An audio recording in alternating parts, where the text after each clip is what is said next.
Hiya. So I've been working with a fabulous lady today who tells me that there's a lot of negativity going on in her life right now. And this isn't the first time this has come up already, and what we're only on the 21st of the year. And so I thought I'd do a very short video on how to deal with negative people and negative things happening in your life. So yeah, how do you protect yourself from other people's negativity and the bad stuff that's going on in your life?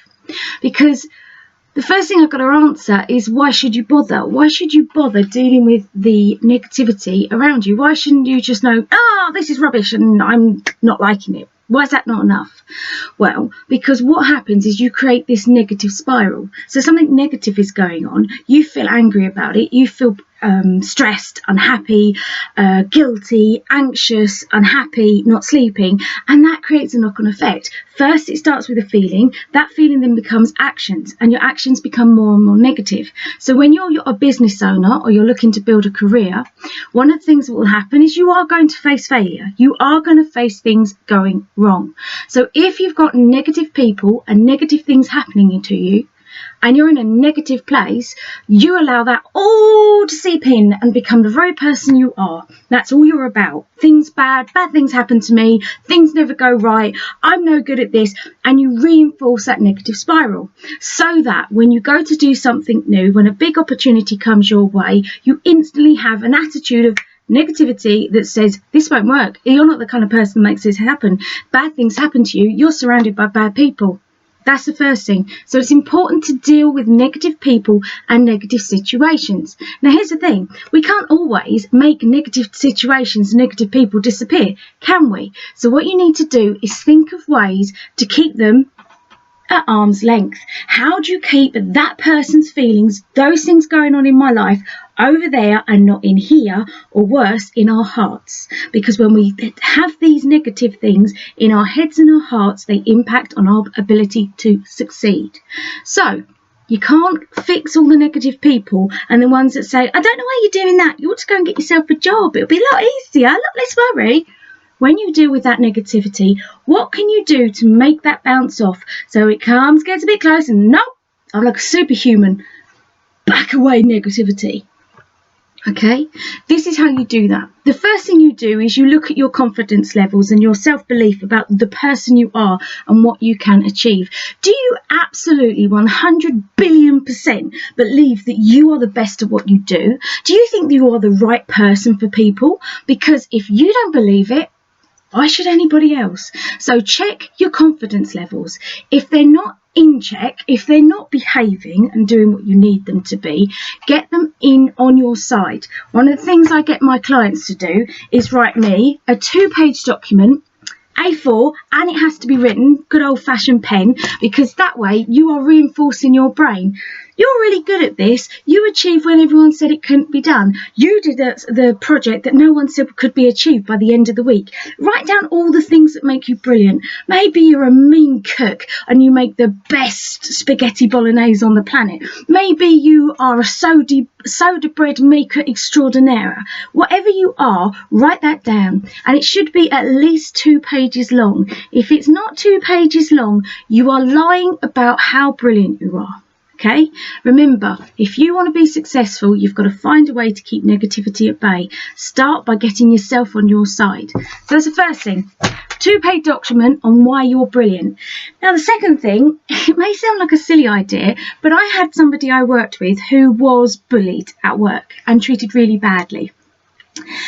What this person did was they imagined that there was like a glow around them that protected them and stopped anyone's negativity coming in. Now, the reason this became powerful is because we looked at what their personal negative spiral looked like. And the fabulous thing is, as horrible as a negative spiral is and how bad it can impact on the actions you take, it's also a fantastic opportunity, because you don't have to start the change of a negative spiral by doing something. You change the start of a negative spiral by thinking something.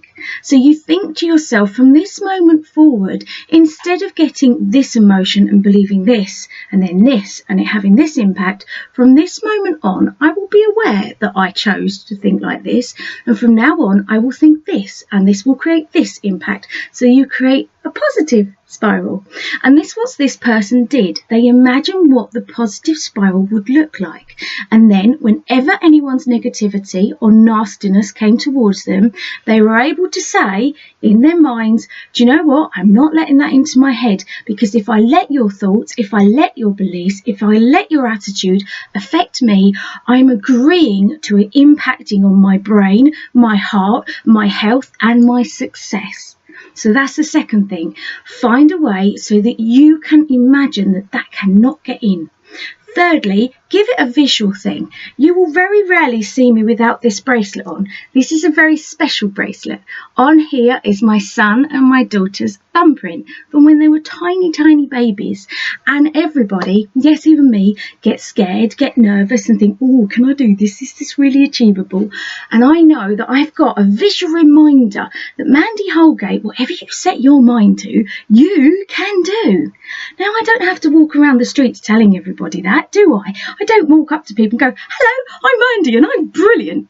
No, we don't do that. But it's what we tell ourselves. And this is my visual reminder. So if that belief sneaks in because someone said something and I start to think, oh, maybe I'm not any good, I've got a visual reminder of all the things that I wrote on my 2-page document about why I'm brilliant.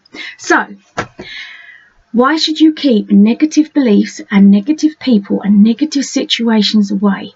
Work out what your negative spiral looks like. Decide that from today you're going to create a positive spiral. 1. 2. Understand how to keep that negativity away. Remember, it all starts not with action, not with doing, but with a thought. One thought. Ding! One thought. That's all you've got to create. If that's too hard, take a step back and just be aware of the negativity. When does it happen? Are you on your own? Are there people around you? What do those people say? Are they nasty? Do you allow those thoughts in? If you can't stop the thoughts from coming in at the start, just be aware of those thoughts. 3. What visual things will remind you that you're exceptionally awesome? Remember, 2-page document. And what visual things will help you as well? Music's fantastic for getting us in great moods, as Liz Leatherdale from Colchester Classics will tell you. Lastly, but I think for every single person on this planet, who is in your support network? This isn't some girly thing that we do because we're girls and we like to talk about makeup and kittens and knitting. No, this is real. If you want success, you do not do it on your own. The person that swims the channel on their own, they may look like they're swimming on their own, but I can assure you there's a whole team of people back there keeping them safe. You are not on your own. Work out who is in your support team. Do those 4 things and I promise you, you have the opportunity to keep like a ready brick glow around you and protect you from negativity. I hope this helps you because you are, after all, exceptionally brilliant, and I want you to remember that always. I'll be at the BWN on the 12th of February and up in Norfolk next month at the start of the month of the BWN with Denise Britton, and I'm going to be at Jenny's event as well. So I look forward to seeing you soon. Remember, you're awesome and I look forward to seeing you. Bye.